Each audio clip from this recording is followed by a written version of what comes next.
All right. We are live. We'll let it breathe. We got the college football championship game going on. But we got to connect to Facebook. Hang tight, y'all. And we are good. Welcome in, everybody. It's the Mile High Huddle podcast. Yeah, 3 nights in a row. I'm your host, Chad Jensen. With me, my fellow football priest. You know him, you love him, Zack Kelberman. Zack, today we got some news that we've all been hoping to get since roundabout November 7th-ish, and that is J.K. Dobbins is set. He's been designated to return from injured reserve, so that means they opened up, did the Broncos, his 21-day practice window. Doesn't guarantee he's back this week, but what are the implications? It's huge, Chad, not just from an on-field perspective, but also a leadership perspective. You can tell the backfield has taken a big hit without him in the lineup. RJ Harvey has filled in admirably, but he's just not RB1 material and not RB1 in a Sean Payton type of system. So huge ramifications. The J.K. Dobbins is having his practice window opened. They still have to activate him to the 53. And like you said, could happen this week. It could happen in the following 2 weeks if they make the Super Bowl, if they advance that far. But just the fact, Chad, it's not a season-ending injury. He will be back at some point, more than likely, is huge to galvanize this team after losing their starting quarterback. Even if Zack, he comes back this week, because if you read what Mike Kliss wrote about it, he kind of really quickly got out in front of the notion that this is like some automatic slam dunk. He's back for the AFC Championship game, kind of using words like in the unlikely event that he's back for this game, but probably it would be the Super Bowl if the Broncos advance, like that kind of verbiage, the way it's being postured. But even if that were the case, Zack, just having him back at practice, like participating, even if he's limited, Right, is going to be huge for this team's spirit. Sam Bam, brother, great to see you, pal. Thank you for the super chat and being a member. Says, evening, guys. Sure hope we get Dobbins back this week. Gonna need him. Harvey and Jalil. Gonna need Harvey and Jalil to have a very good game to beat New England. I'm not surprised that New England is favored, but the NFL will be surprised by Stidham on Sunday. Go Broncos. Yeah, man. And if Stidham gets the Broncos' leading rusher back, who, by the way, when he went down with an injury 10 weeks into the season, was a top 5 rusher in the NFL, that's not nothing. That's like, for example, I mean, I don't want to make too much out of it, Zack, but it'd be like the enormity of having to take on the Bills with versus without James Cook, right? Like how much easier that would have been for the Broncos on Saturday if James Cook wasn't in the lineup versus the reality that he was. Yeah, I think the Broncos can tread water with Jarrett Stidham in the lineup, but for everyone expecting like a Nick Foles type of resurgence where he just carries the Broncos to the Lombardi, let's just keep our expectations in check. There's a reason why he's a backup. And like you said, getting the starting running back, a veteran RB1, would just do a world of difference, taking the pressure off of him. But even without him, Chad, Dobbins, I still feel like the Broncos can win this game and can pull off the upset at home. Just the fact that, once again, they're being set up as home dogs. I get it. No Bo Nix. Bettors are going, yeah, we're going with Drake May and the Patriots on this one. I understand that, genuinely.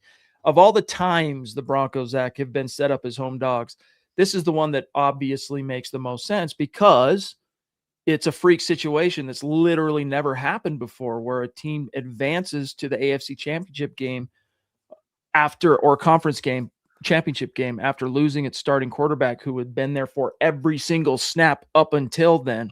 So I get it. Papa Bear, good to see you, pal.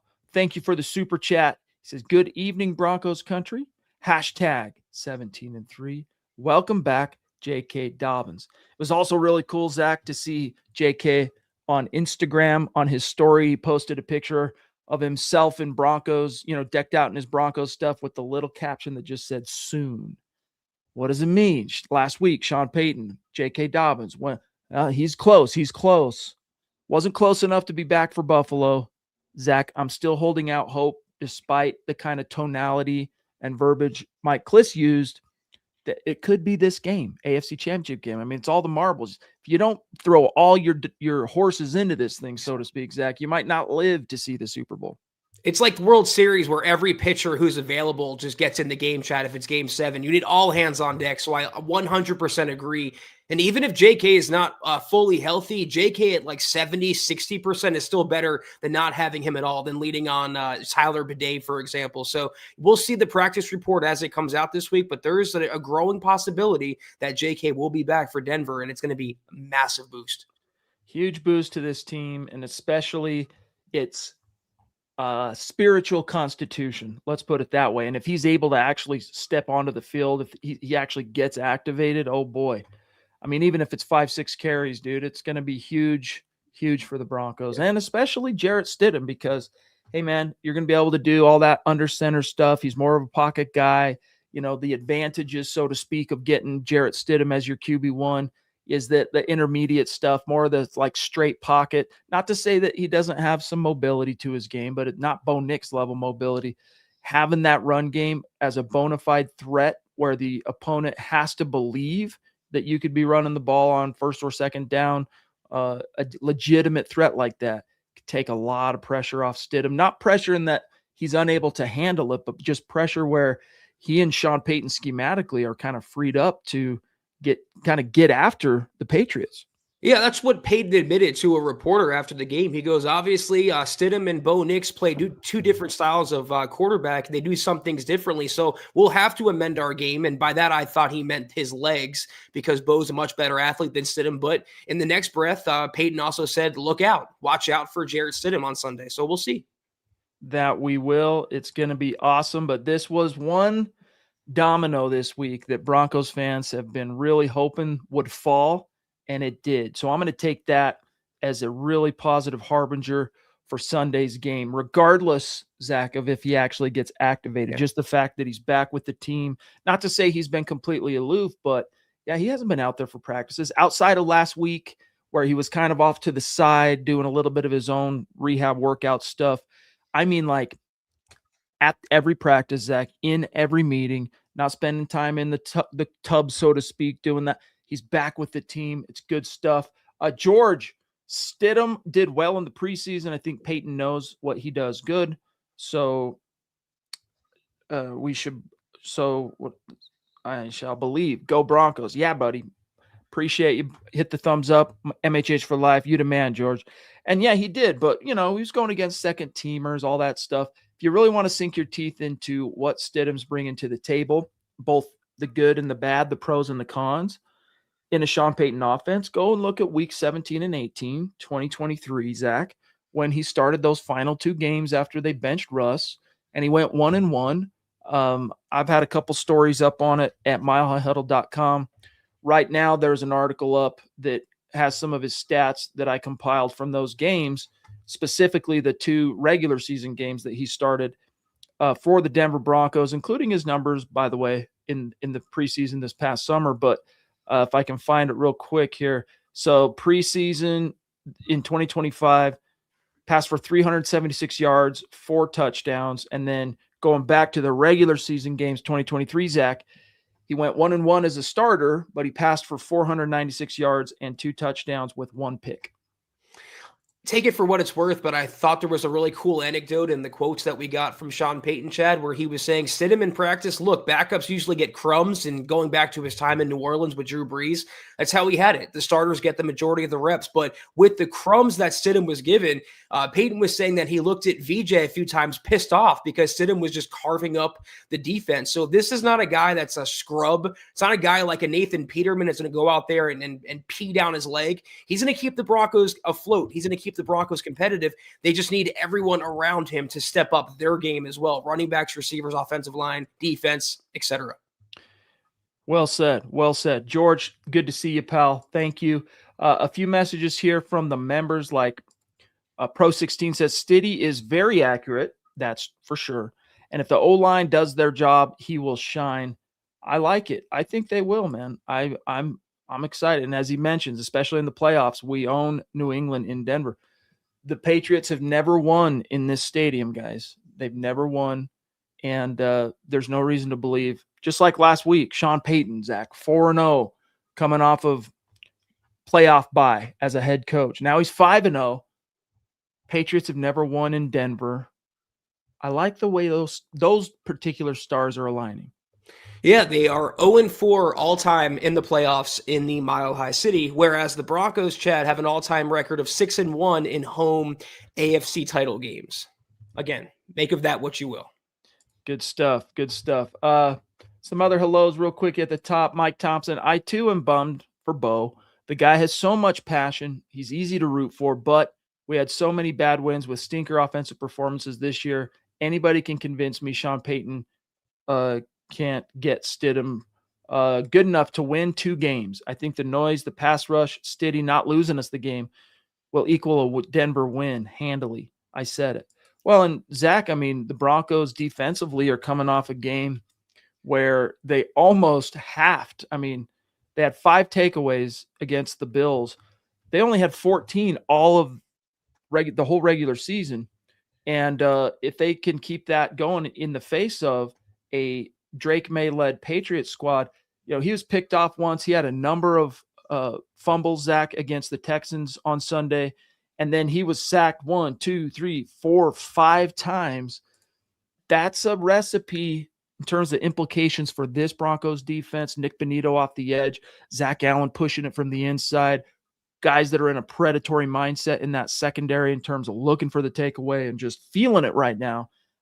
Ooh, I like that. The Bills had 5 turnovers against the Broncos. That was the most in any game since Josh Allen's rookie season in 2018 for Buffalo, the most in any game. They also were the first team, Chad, the third team in NFL history to score 30 points and have 0 punts and still lose a playoff game. Weird game that the Broncos eked out. But Mike, I hope it goes as you're saying there, from your keyboard to God's ears. Which, by the way, guys, the other shoe dropped for Sean McDermott. In case you missed the news today, the Bills fired him. He's gonzo. So 9 years, he won over 90 games, I think 96 games as head coach. It's one of the, outside of the Marv Levy era, it's easily the most sustained success the Bills have had. But they don't want to waste any more of Josh Allen's prime, understandably. So they're rolling the dice. Lady D checking in. Thank you, Dan. Love you. Great to see you.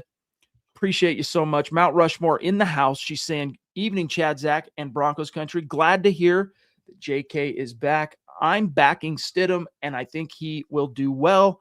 I'm still so bummed about Bo being out. However, I believe in our team. Hit the thumbs up, share, and subscribe. Love you guys. MHH for life. We love you too, Lady D. And on that note, she also dropped 10 MHH memberships to folks in the chat. Thank you so much for that, Lady D.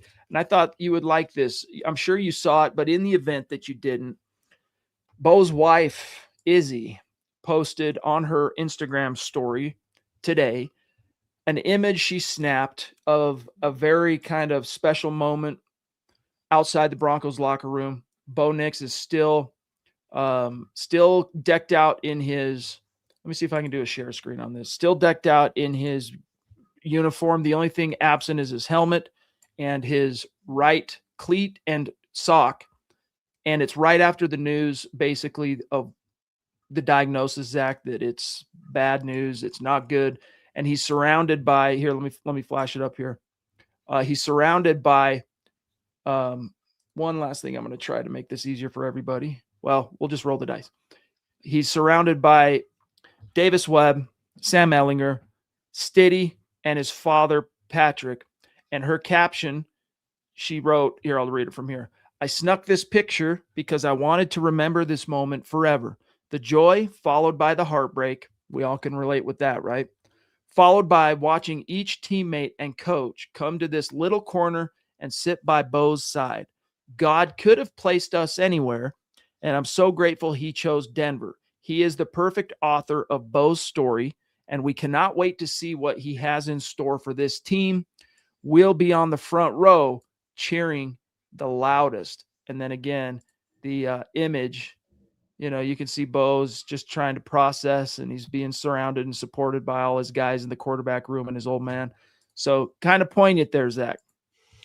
That's a deeply, deeply personal moment that if we weren't in the age of extreme social media, we never would have been privy to. So I don't know that I would have wanted my business to be blasted out there if I was Bo Nix, but I'm glad that Izzy did share that, Chad, because it shows that they both, as a couple, him and also as his wife, her supporting him, they're in good place mentally, emotionally, spiritually. They're going to be okay, and they'll be cheering Jarrett Stidham on the loudest, as they're saying there. No doubt about it. No doubt about it. All right, guys, lots more that we got to get to here. Let me just get something set up. In fact, Scott, throw up that next super chat real quick. I got one last thing I got a duck to put in its correct row. Zach, you grab David, and then I'll jump back in. David, $10 super. Thank you so much. If Dobbins gets to play and our defense creates turnovers like Saturday, then I believe we will Stid win. I'm praying for Bo. Let's go Stid Broncos. Doesn't have quite the same ring as Bo Broncos, but we'll get behind Stiddy for sure. Thank you, David. I mean, there's stuff going out there like, Stiddy City and stuff. I mean, there's a lot of fun. Man, we could come up with some really awesome stuff, but he's got to go out there and win it. Like he talked about, I went and revisited in another article today. Go give it a read, guys, when you get some time. His comments from August of 2024, the immediate aftermath of the news breaking that Bo Nix would be named the starter and that he had lost the open competition to Bo Nix, and his resolve to share all he knows and support Bo, including what he learned as Tom Brady's backup in New England in 2019, and that he was going to support him and all that. But, I know I'm a starter in this league. He mentioned that multiple times. I am a starter in this league, and I will be ready. I will prepare as if I'm the starter, and when my time comes, if my time comes, etc., I'm going to be ready to go. Nobody on God's green earth, Zach, could have foreseen that moment would be now of all moments. But here he is with an opportunity that anybody who ever threw a football in the backyard, let alone backup quarterbacks the world over, has dreamt about since they were kids. Like, this is insane opportunity, a lot of pressure. It'll be interesting to see how much that plays into things for Jarrett Stidham, but an enormous opportunity that was basically provided to him by Bo Nix, who won 15 games, including a brutal, tough, hard-fought playoff game. Now go take that, Zach, Jarrett Stidham, and pay it forward by taking this thing through the distance, so to speak. It's also pretty crazy. I believe Mike Vrabel, the Patriots coach, came out today and said that we had some interest in bringing back Stidham this offseason or last offseason before he re-upped with the Broncos. So now he was a Patriots draft pick. Now he's facing the Patriots in the AFC title game, full Nick Foles action. So it's going to be interesting. The great storyline is that it's a backup against the rookie sensation MVP candidate. We'll see how it transpires Sunday. Yep, and that little bit of revenge angle. Nothing too brutal, but the Patriots did draft him. He was kind of left to believe he would get a chance to be the successor to Tom Brady. They ended up going a different direction. Mac Jones, all that stuff. He gets traded for basically a pick swap to the Raiders. And so, as a guy who was drafted by the Patriots, Zach, you don't think Jarrett Stidham has a little bit of a chip on that shoulder, relative especially to a game with the stakes as high as they are in this one? It's going to be awesome to behold. Guys, lots more to get to. But first, have you heard of Goldbelly? You've heard us talk about it before on this show. It's this amazing site, guys, where you can get the most iconic, famous foods from restaurants all across the U.S., and it's perfect for game day, Valentine's Day, which is coming up soon, man, or anything else you have going on. The Philly cheesesteak caught my eye and was absolutely delicious. It was high quality grub delivered to my door, and it lived up to the lofty expectations I had and the legend of the Philly cheesesteak. It was like having a culinary piece of Philadelphia shipped to me hassle-free. Sometimes you don't know what you're going to get quality-wise from online food ordering sites, but Goldbelly absolutely delivers. This tasted amazing. So whether you're looking to turn game day into an unforgettable experience with friends or want to impress a loved one on Valentine's Day, go to goldbelly.com and get 20% off your first order with promo code MileHigh. That's goldbelly.com, code MileHigh for 20% off your first order. Good stuff, guys. Really good stuff. All right, we got Crispy Bacon 90, who's been a member for 4 months. Celebrate, baby. Thank you for that, pal. Chris says Broncos still getting zero respect, and I love it. No belief in Stidham because of his starts. Yeah, he's what is he, Zach? Is he 2-2 all time, or is he 1-3? I think he's 1-3. 1-3. That one victory did come with the Broncos back in 2023.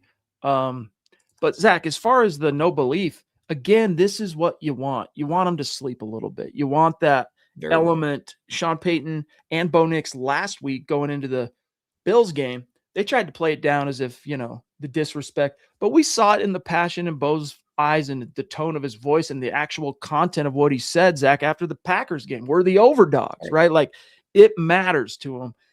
They can't control it. At least that part of what Sean Payton said about it is true, but it does mean something. And I think once again, here we are, being the underdog at home, being slept on just a little bit. It serves them. And yes, you're right, Zach, 1-3. They thrive when they're like that. I think it's 4.5 or 5.5. I wish it was 55.5. That would benefit the Broncos, but I think the line can flip by game day, maybe to the Broncos' favor, or maybe closer to just a pick 'em. But we'll see. You're right, Chad. They live for bulletin board material, and being a home underdog for a playoff game for the second week in a row for the AFC title game. What bigger bulletin board material could you ask for?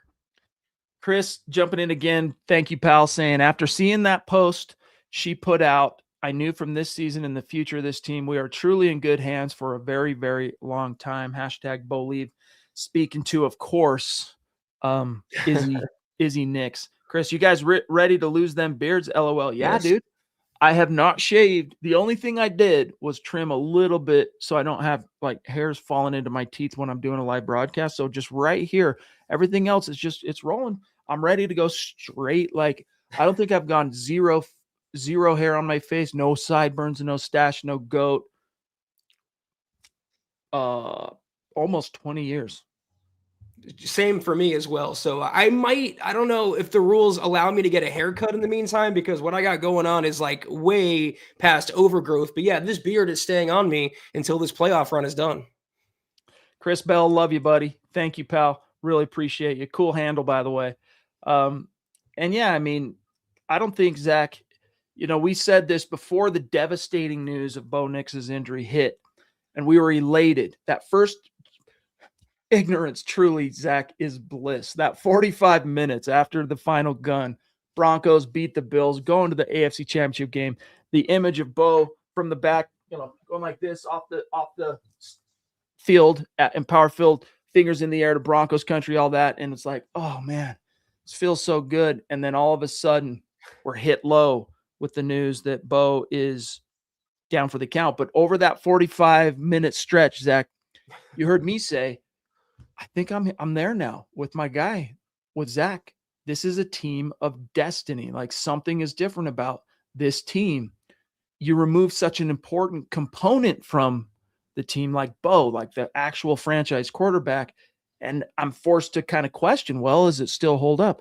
But Zach, there's so many now little things. I mean, even what Nick Foles said yesterday on X, Scott and I last night talked about it because it was funny, but I mean, we can pull it up. But basically he said, to paraphrase him, that, support to the Broncos, to Broncos fans out there who have been gutted by the Bo Nix news. Good news is backup quarterbacks tend to do pretty well against the Patriots in championship games. That's just another little thing. Oh, that Jarrett Stidham Patriots championship game. Another little thing about the Patriots having never won in this stadium in the playoffs. Little things like that combined with everything else the Broncos have done. The fact that the whole 10-year thing, right? First division crown in 10 years, first one seed in 10 years, first playoff win in 10 years. Oh, they're playing the Super Bowl in Santa Clara. All that stuff, man. I'm not coming off the team of destiny thing. I'm here for it. I'm going to pick the Broncos to win this game. Now, the exact complexion of how it shakes out, I'll wait till Friday for the roundtable to kind of marinate and chew on that, Zach, and come to my own thoughts that I can feel pretty good about. But I'm telling you, Broncos are going to win this game. Zeus McPeak is in the hizzy. Brother, the very, very first face that years ago was etched into the MHH Mount Rushmore in the house. Zeus says, hi all. I read a post from a Patriots fan that they get a bye week before going to the Super Bowl. I'm not giving up on my Broncos. Uphill battle, but it can be done. Yeah, they're already, Zach, counting the chickens before they've hatched. It wasn't, back in the Brady days, it wasn't Brady or Belichick necessarily that people hated. It was the Patriots fan base. And I got to be honest, Chad, all these years later, now with Drake May instead of Tom Brady, they're just as obnoxious. They're just as annoying. And I cannot wait for Stidham and the Broncos and everyone involved to hand them a big heaping of crow. Yeah, let them sleep. Let them count those chickens, Zeus. We're going to be laughing on game day. I mean, just this team's energy and vibe. NFL Films did a really good job. In case you guys missed it, these are more reasons here, Zeus. I'm going to take you off screen for a second. Why you should be following my partner, Zack Kelberman, at Kelberman NFL, myself, at Chad and Jensen, because when these things come across our radar, we post them on X. Connect with us over there. But Zach, the NFL Films, of course, big championship or divisional round game, last weekend. Broncos, Bills, they had Talanoa Hufanga mic'd up. Yeah. And that big hit that he laid in that game, that clean pop, he was mic'd up for that. And guys, if you have missed that, go find it. It's on my X timeline. But just, you can see the mindset and the belief and the energy those guys have, man. It's real. The one doubt that I have that I'm not sure yet, doubt does not mean belief. Doubt is questioning a belief, right? That's where doubt comes into play. I believe Jarrett Stidham's going to be fine. I believe the Broncos are going to win this game. The doubt aspect of it for me, Zach, is if and when it comes down to the critical moments, the clutch factor, the chips are down. It's 4 minutes left to go. You're down by 4, like Bo dealt with last Saturday against that Bills team. Does he have Stidham, that same ice in his veins, that clutch factor, that clutch gene? I mean, the ball that Bo threw to Marvin Mims with 55 seconds left, like, takes a special kind of guy to be able to lead a drive like that and punch it in and complete it the way they did with the stakes as high as they were. How does Jarrett Stidham comport himself? How does he execute in that moment? Not sure what to expect yet. We haven't seen him in anything even remotely approaching in that high level stakes situation. So we shall see. Yeah, thing about Hufanga as well, they had another video where he was on the sideline being videoed while the game-winning field goal went in. He said to I think it was Kerry Colbert, the receivers coach who we knew from their college days, this is why I came here.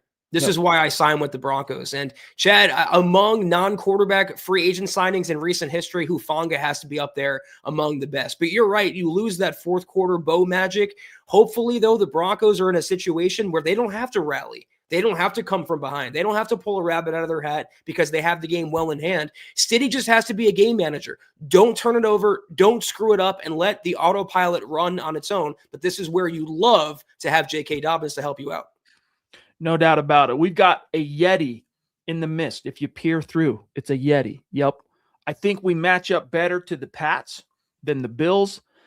Same goes for the Rams rather than the Seahawks. Definitely. Of course, we'll be rooting Broncos on the AFC side, duh. But, Zach, I will be rooting Rams in the NFC side just because you got a better shot. That Hawks and just the history the Broncos have against the Seahawks in the Super Bowl. Like, I don't know, maybe then again you got to bring back the whole team of destiny thing. Like, what are you afraid of? Don't be afraid. I don't know, but I do agree, at least here, Zach, both premises that the Broncos match up way better against the Pats than the Bills, and then, of course, the Rams instead of the Hawks.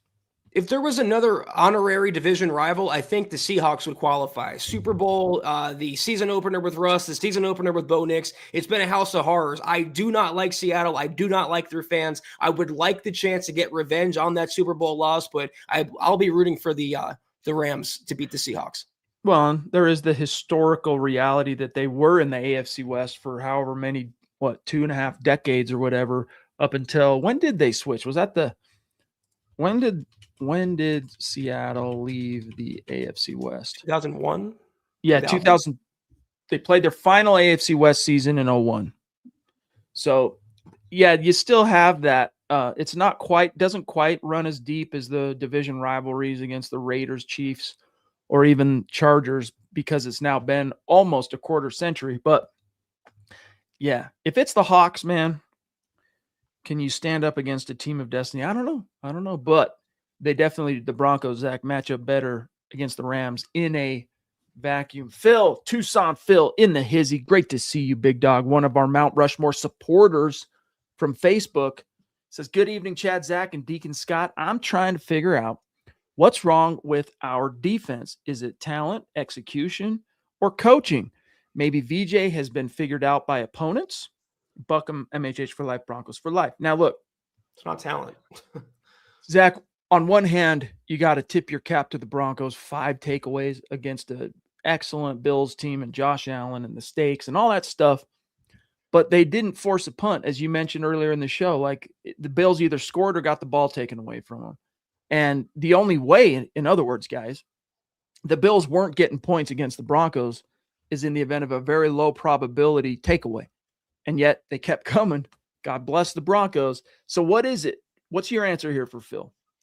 I think it's a little bit of everything. Usually it's these issues aren't black and white. I've been saying that all season. There's multiple culprits to big time issues with a football team, and the defense posed by a week is a big time issue. I don't know that it's a talent issue necessarily, so we can rule that out. Although in the inside linebacking core, the middle of the defense, Singleton's still a liability. Greenlaw disappears for stretches of games. He's invisible sometimes. So there's a talent issue there, but overall, no. Execution, VJ is not on the field missing tackles. He's not on the field blowing assignments. He's not on the field drawing penalties. That's an execution. That's a personnel player problem. But the coaching, playing zone when he should be blitzing and vice versa, not utilizing your personnel properly. How about a 2-man rush against Josh Allen, Chad, in crunch time, and he easily converted that? That's on VJ. He got punched in the mouth schematically after the bye week, and he hasn't punched back. He hasn't counter-adjusted. So it's a little bit of both there, I would say, execution and coaching. And I think he was figured out by Marcus Mariota and Cliff Kingsbury. He just hasn't adjusted from that since, and it's been evident. Yeah, man, it's hard to say. It's hard to say for sure, but on the player level, on that talent / execution level, I mean, I can name a few guys I'd like to see step up and play better, like Jonathan Cooper on the edge. I'd like to see better play at inside linebacker from the trio. I mean, Justin Sternad, Singleton, and Greenlaw.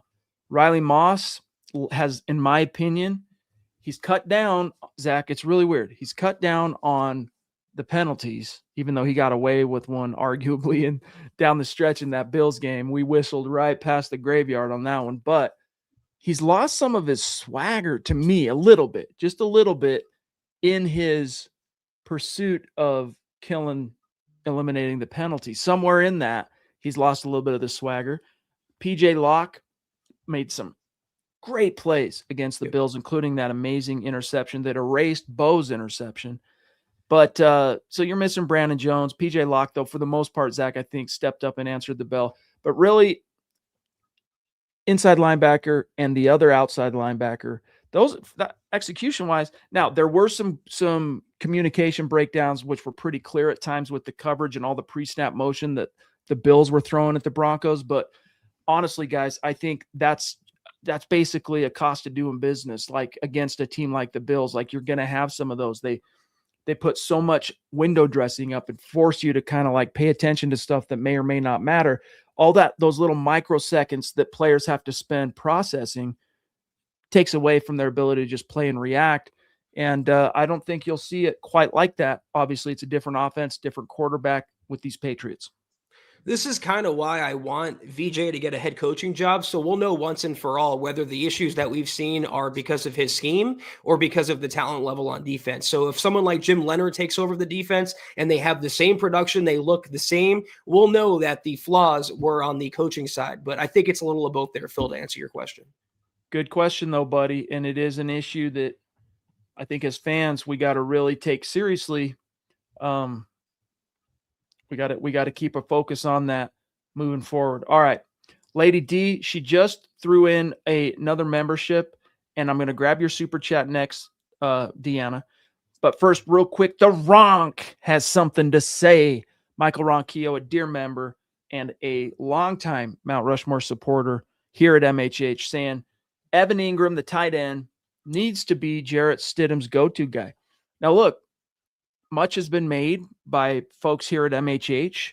It's hard to argue against it, Zach, about Bo's either reluctance or inability to really utilize the middle of the field and challenge the intermediate areas.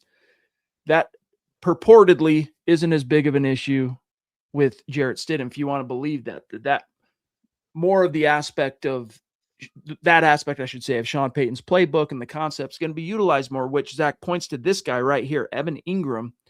How much do you expect after really him kind of falling flat in his first year? I mean, he did finish third on the team in receiving yards and stuff. So, like, it's not like he totally didn't show up. He had a couple of big impact games, but relative to what the Broncos paid and the expectation for him, Zach, I think it's safe to say he's kind of been MIA. What do you think here for Ronk? No, he was a bust as a free agent signing. There's really no two ways about it. I was super excited for him to be the Joker, and it's just a joke what he's turned into. But bigger than the quarterback change or bigger than the scheme or whatever, Chad, I think it's the fact that Ingram just can't separate anymore. That's what I noticed while watching the Bills game, is that he really can't shake loose from his coverage any longer. I think he might be washed or getting to be washed. I think Father Time might be creeping up on him. And this is why every resource the Broncos have should be devoted to the offense. The next time Bo Nix steps foot on the field, he better have a new running back, a new receiver, and a new tight end at the minimum. All right. All right. Good stuff. I agree. Lady D jumping in again. Thank you so much. And by the way, she re-upped as a member, and that kind of, thank you for that, Deanna. And that kind of helps you understand her comment here, where she says, with a very generous super chat, not sure why I have to keep buying memberships every month when I was one of the first to join when it was released. I don't know. That's a YouTube thing for whatever reason. I don't know what it is. Maybe there's a box checked that you can stay on as just rolls over month to month, or maybe there's a box to check that you got to do it every month. I'm not sure on that. But she says, I believe Coach Payton will have Stidham ready. I believe the team will rally behind Stidham. Go Broncos.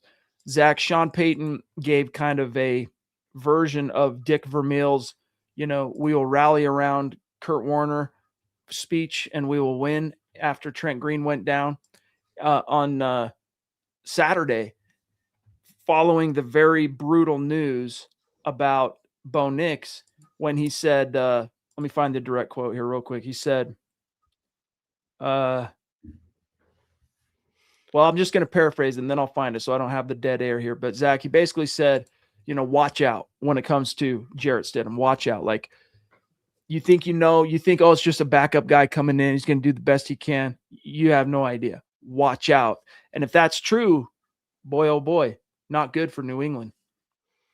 Yeah, thank you, Deanna, first of all, for your contributions and your memberships and your super chats. It really does mean a lot each and every day. Thank you. I said this to someone the other day after we got off the pod, Chad, as stunned as we were about the Bo Nix news. I said, with Stidham at quarterback, it's either going to be where the Broncos use that as a rallying cry and take down the favored Patriots, or they're going to just run out of gas, Chad, and get kind of not blown out, but lose by 10 or 14 points to New England. They're just going to fall apart. So I really can't see it going any other way. It's going to either be all good or pretty much all bad. But I do think Stidham will do enough to keep the Broncos afloat. He won't be as dynamic as Bo through the air or on the ground, but he'll be safe to keep the Broncos offense on schedule, which is what's most important to Sean Payton. So here's the full quote, Lady D and everybody, real quick, kind of interesting. The specific topic that was thrown at Coach Payton. Hey, have you talked to Jarrett Stidham about, how being prepared for this moment, etc.? Quote, he knows, in fairness to what you've seen, meaning you, the press, okay, which is very limited. He's ready. He's ready. I've said this at the beginning of the season.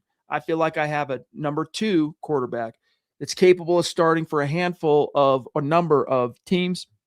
I know he feels the same way. So watch out. Just watch. He's experienced. He's played in games. They're different type players to some degree, Zach, which you talked about earlier. And yet they're close friends, as with Sam Ehlinger. It's a tight room. Sam will be our number 2. And here we go, close quote. And then another thing he said, Zach, in that same second presser from Saturday is that, look, this team, quote, has lost key players and will rise up for the next challenge and we'll go from there. And that's what this is. Man, if you watch that presser, I have never seen that side of Sean Payton, Chad. It looked like his eyes were welling up when delivering the bad news. He was shocked. He was exasperated. He was completely just stunned. It was surreal to him. The win, the loss of Bo Nix, he was every one of us, but he was confident. He had unwavering confidence in his team, in the backup quarterback, Jarrett Stidham, and also himself, because like he said, the work starts tonight. All right, real quick, before we grab our dear friend Dave from Georgia, a longtime superstar and a man who is rocking one of the coolest shirts out there from the MHH merch store, his Buckham t-shirt. I wish we were twinners. I wish I was wearing mine right now, buddy. Before we get to Dave, though, guys, tonight we have a very generous superstar who does not wish to be named, kind of like when we raffled off the whiteout helmet a few weeks back or whatever, but very generous super chat superstar. And I will at least tell you a Mount Rushmore superstar who has been very, very, I mean, obviously, if he or she was on the Mount Rushmore, then pretty supportive of MHH in the community for the 2025 season. We're going to do a little raffle tonight. We're going to give away a jersey courtesy of this super chat superstar, Mount Rushmore, and it's going to one of the dear members in the house this evening. It could be Pearl. It could be Keith. It could be Raj, the string guy. It could be David Yunkin. It could be Pro 16.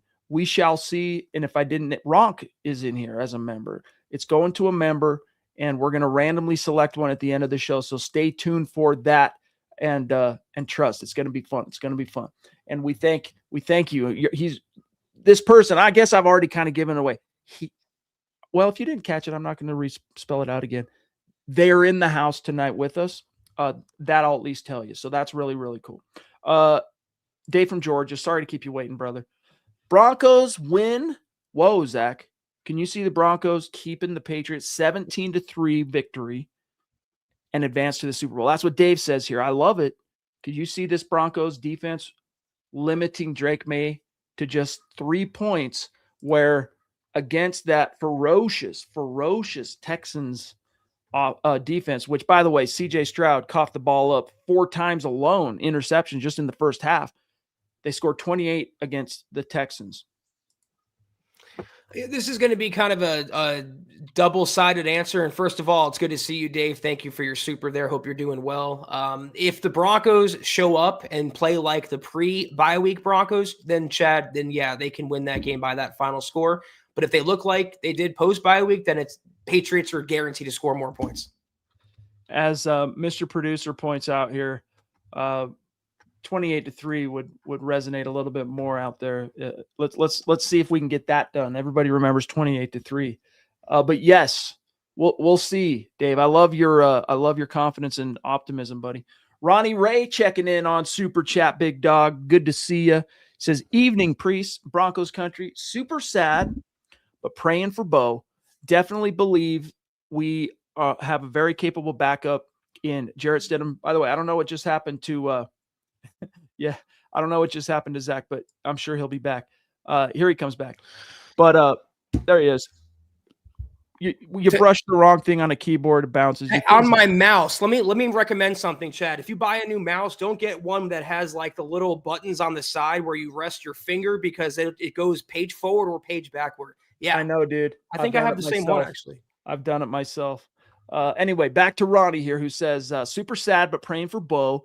Definitely believe we have a very capable backup Q in Stidham. A backup's best friend is the tight end, right? Is it Evan Ingram time? It's got to be, man. It's got to be. Evan Ingram, this is your time to shine. Cortland Sutton also, you got to show up, man. You got to show up for Stidham. I think you're going to see Stidham really look Cortland Sutton's way a lot in this game.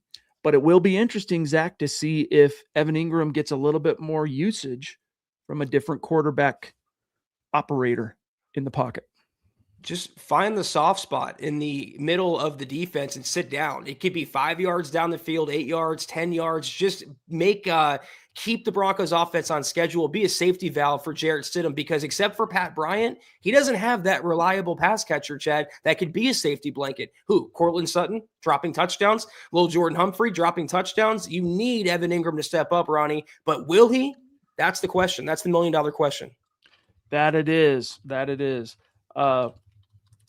going to be interesting to see how it shakes out. The other aspect that people say, oh, well, he spent so much time throwing to the practice squad receivers on scout team, like the Bandies and the A.T. Perrys and who am I missing? Elijah Moores. Maybe they will end up getting a little bit more of a bite at the apple, but it kind of depends, I think, obviously, on what kind of injury developments happen this week with Pat Bryant, Zach, and Troy Franklin, both of whom were injured relatively early in Saturday's game. But the good news is one with a concussion, that's Pat Bryant, the other a hamstring. The good news is they got an extra day to hopefully recover and get back on the field. But if one or both are unable to go, Sean Payton's going to have to bounce at least one guy, dress at least one practice squad guy. And wouldn't be a shock to see whichever guy that ends up being, probably Elijah Moore. Maybe it's Michael Bandy. I don't know. But get some attention from Stidham because that chemistry already exists, What sucks though is like a player, it's extremely rare for a player to clear concussion protocol in the same week and play the next game. So I think Pat Bryant would be on the downside of questionable, which is unfortunate. Hopefully Troy Franklin can play. And I thought Elijah Moore would be up last week against the Bills. A little surprising that he wasn't, Chad. Yeah. So Ronnie, buddy, great to see you, pal. DJ Capo in the house. DJ was one of the great superstars when the news broke about Bo on Saturday night, about 45 minutes into our gut reaction stream. And we kind of got our wires crossed and bounced and had to leave early. DJ's super chat was one that we unfortunately left hanging. So please forgive us, big dog. We appreciate you. That was a freak once in a existence of the franchise occurrence. So appreciate you so much, bro. He says, what up, Broncos fam? Serious question. If Jarrett wins this game by a blowout and then wins the Super Bowl, does he have a fair shot at starting next season? This is an interesting question. And this kind of ties in a little bit to my kind of irrational thought process that I was going through last night a little bit with Scott on the podcast. And he's like, if you guys were there last night, that moment where he's like, that's you and Kelberman, man. Like me and my buddy, sometimes we just laugh at how spoiled you guys are. You don't know how good you have it being Broncos fans. Try being a Falcons fan for all this time. But this is kind of that thing is like, what happens? What happens, Zach? What if Stidham goes the distance, makes some history, wins the Super Bowl, becomes a Hostetler, becomes a Staubach, becomes a Nick Foles? Zach, does it change the Broncos quarterback situation moving into 2026, or does he suddenly become a very valuable trade piece? Exactly. Yeah, I was looking up his contract. He's under contract for next season for 5.9 base, Chad, $8 million cap hit. If he hoists a Lombardi trophy, every quarterback desperate team will be hitting up the Broncos and they can get some really good value for him. Bo Nix is the guy. He's earned the QB1 title, Chad. He got Stidham to this point. Stidham wouldn't be starting in this game if it wasn't for Bo Nix. So I think they would trade Stidham if that were to be the case. Yeah, I do too. Bo's the guy. But it's just such a tragedy that we even have to have this conversation, man. We hate it. We hate that it even has to be. But you know what? Even for Jarrett Stidham, he can make himself a lot of money. Like, even if he plays really, really well in this highly scrutinized, epic game and the Broncos lose, he could end up being a trade target that teams approach the Broncos about. Really depends on the outcome, but especially if they win and especially if they go the distance, the Broncos have themselves a nice little trade piece that they can use to get more weapons around Bo Nix. That's the way I'd think about it, DJ, moving forward. So thank you, pal. We got another legendary super chat superstar, Mount Rushmore in the house. Chris Hernandez, brother. Love you, big dog. Says, I think Bo has shown enough over the last 2 years to tell me he will lead the Broncos back to the playoffs. I'm excited to see how it plays out this weekend. This is why Coach Payton is here. Let's get it. Yeah, man. What's the phrase you use, Scott, that Sean Payton, if he's not the devil, he's on a first name basis or something with him? He's got a way about him, man. And the results, they come. He gets her done. The cat gets skinned, so to speak. But well said, big dog. Bo, that's one of the things that I think should give everybody a little bit of encouragement, even if the worst happens and the Broncos end up losing in the AFC Championship game. It would still be viewed as an epic season. Obviously, a tragedy that had to end because Bo got hurt.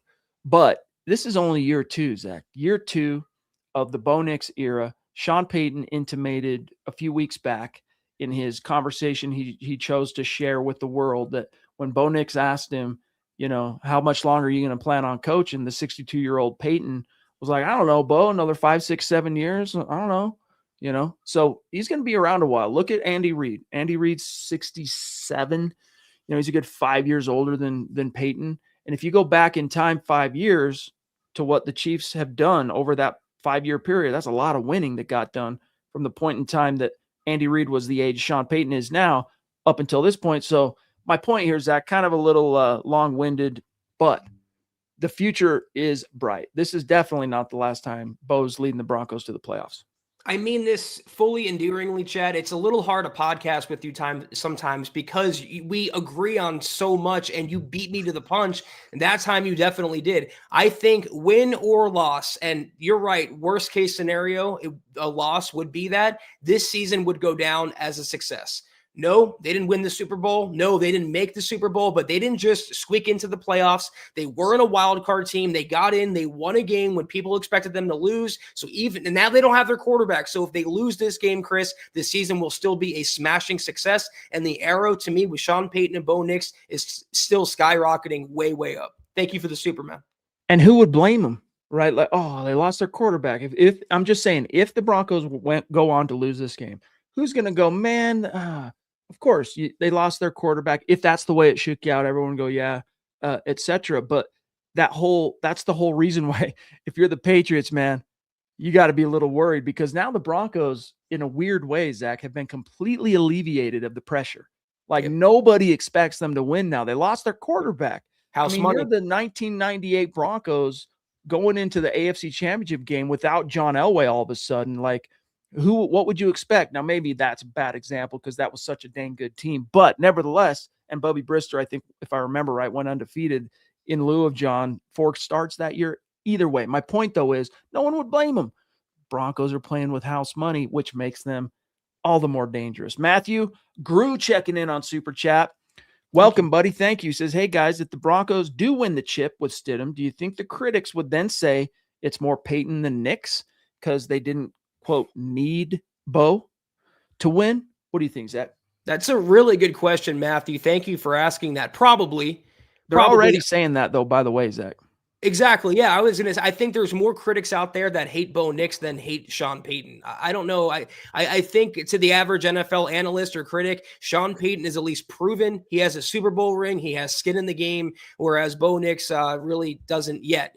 He's only in his second year. So I think the critics would definitely shift towards Sean, but he would still get crap for that as well. They'd say, well, it was the defense. It was the product of an easy schedule. It was the Buffalo Bills being injured, yada, yada, yada. They're always going to have an excuse for the Broncos, but who cares? Let them hate.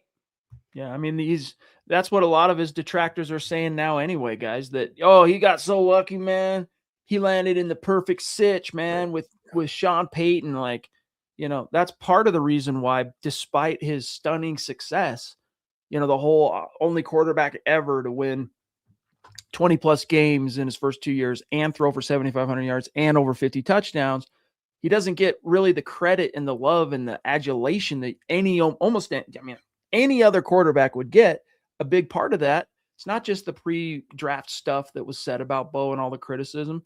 A big part of that is, he landed with Sean Payton, who's perceived as what he is, very much, Zach, a quarterback whisperer.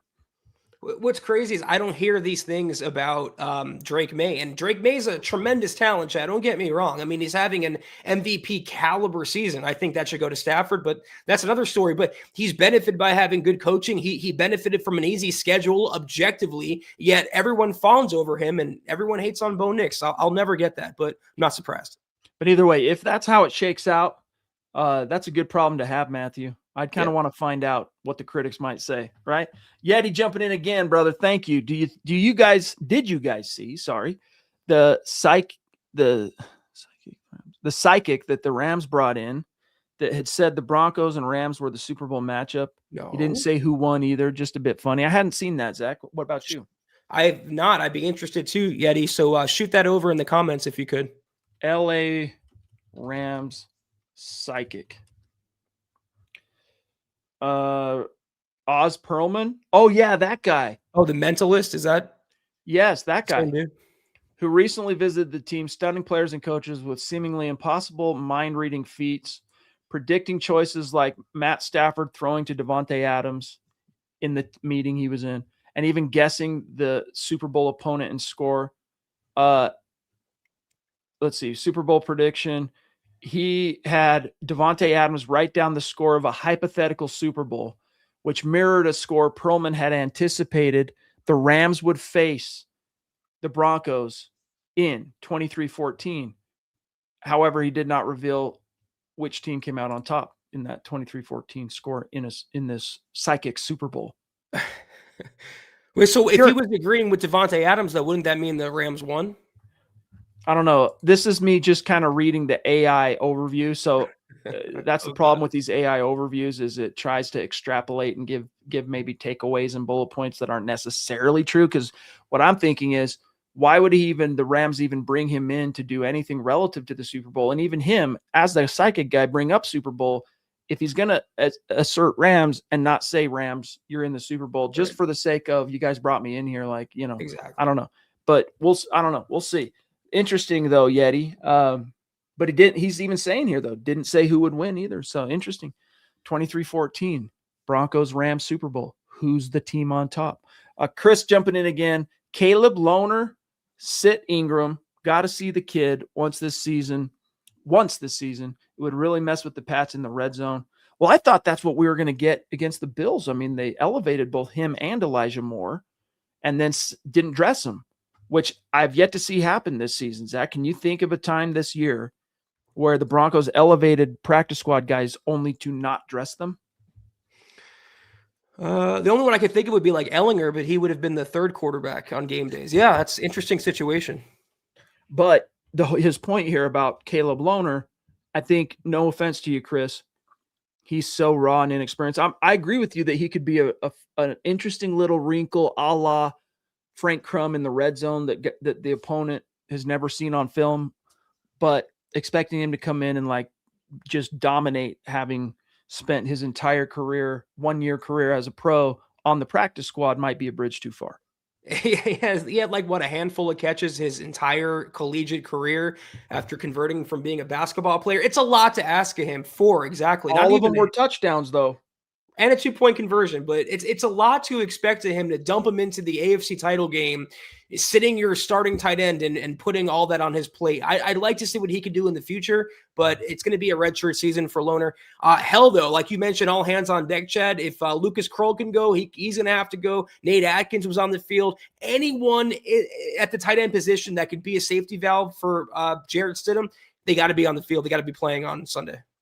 All right, guys, we're going to grab DJ Capo here, and then we're going to give away a jersey random selection to one of the members in the chat tonight, courtesy of a very dear Super Chat superstar.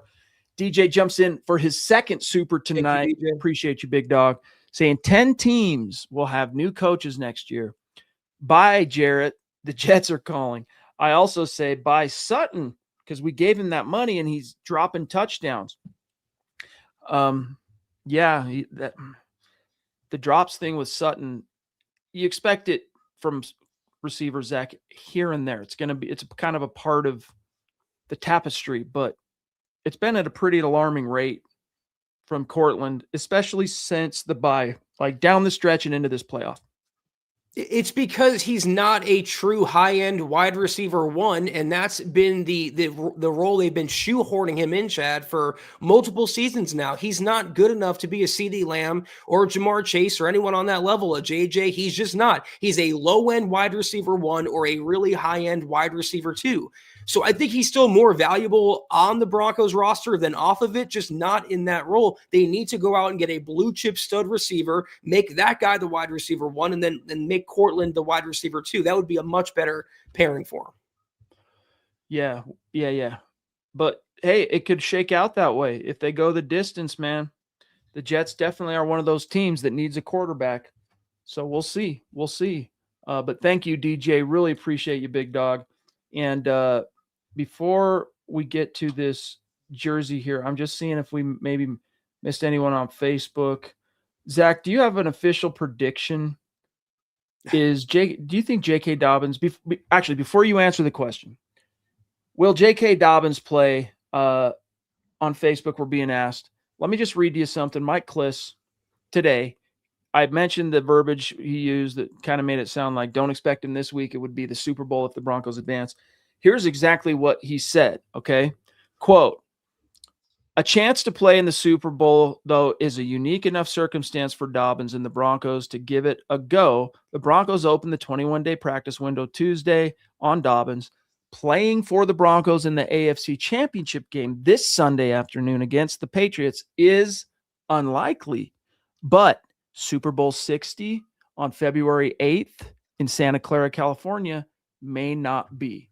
So with that kind of setting the table, Zach, what do you think? Do you think he's coming back this week?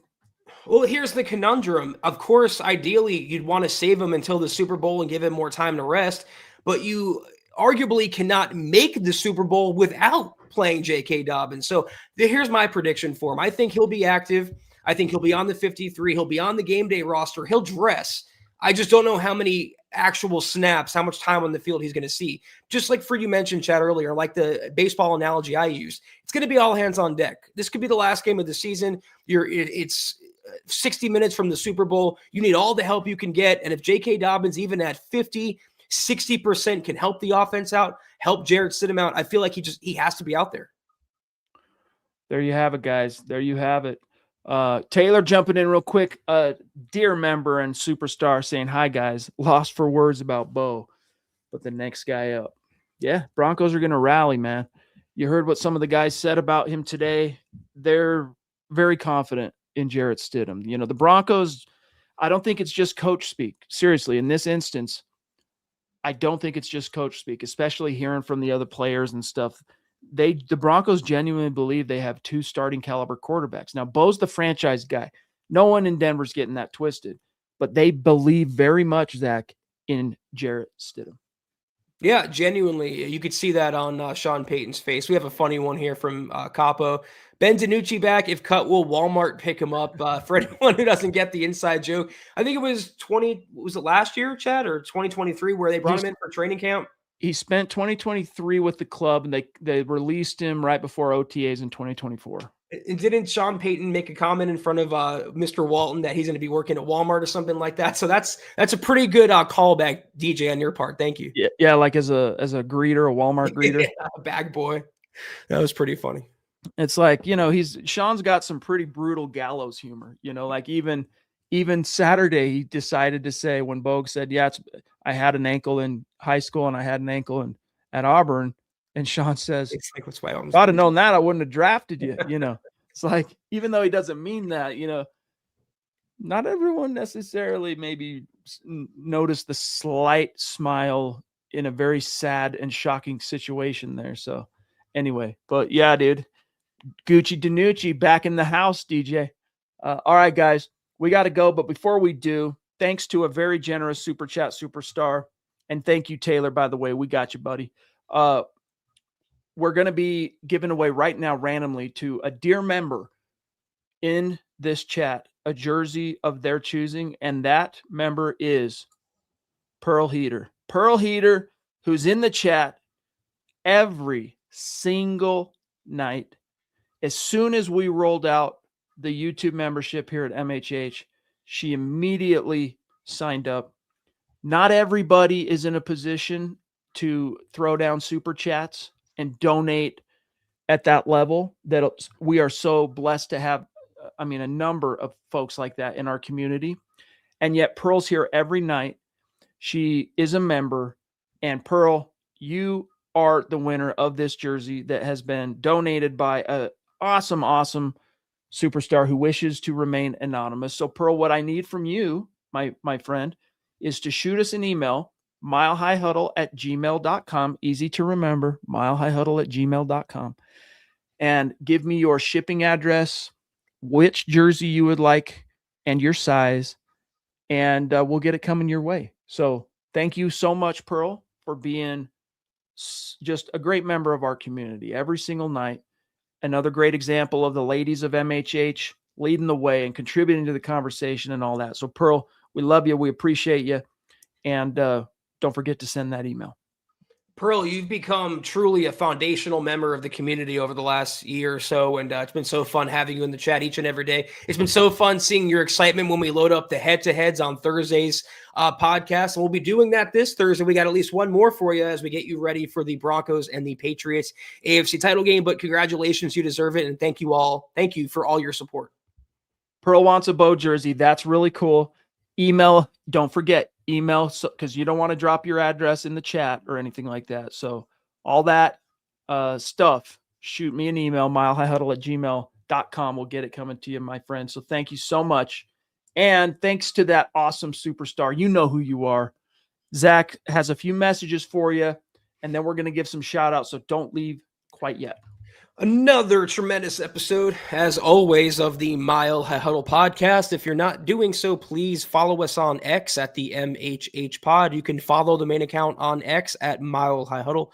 Chad at Chad and Jensen, myself at Kelberman NFL, and Scott, our producer, at Scout Kennedy. If you guys want some merch like we're rocking each and every single podcast, check out mhhmerch.com and get you some. If you haven't done so yet, please drop us a like at facebook.com/Mile High Huddle Pod. You can find us on Instagram at mile_high_huddle. If you haven't done so yet, join us on Discord, the MHH Discord server. The link is in the description below. Come hang out with us. If you're on Spotify or Apple Podcasts, make sure you're leaving your football pre-save 5-star review for a chance to win some merch each and every single night. But if anything, y'all, please, very important, as always, that you subscribe, you like, you share this video and every video you see on the MHH channel. It really helps us grow and reach more Broncos fans just like you. A Mile High salute, a special shout out to all the great Super Chat superstars, supporters, and members helping us keep the lights on tonight.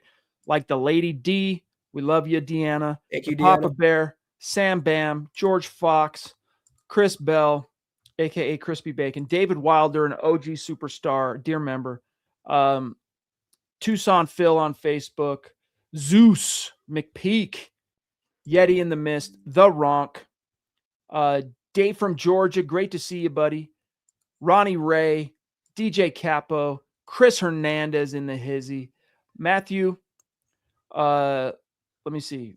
I missed it. Taylor, love you guys. Appreciate you so much.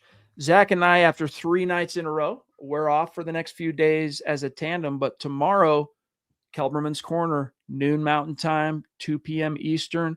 The last Kelberman's Corner before the AFC Championship game for members. If you're not a member, become one now so you can be in that chat tomorrow at noon Mountain Time. Looking forward to seeing y'all there. Chad and I will see you Thursday for the head-to-head of the AFC Championship game. Still surreal that we're saying that, Chad, but have a great start to your week. We will see you Thursday. Take care, and as always, go Broncos.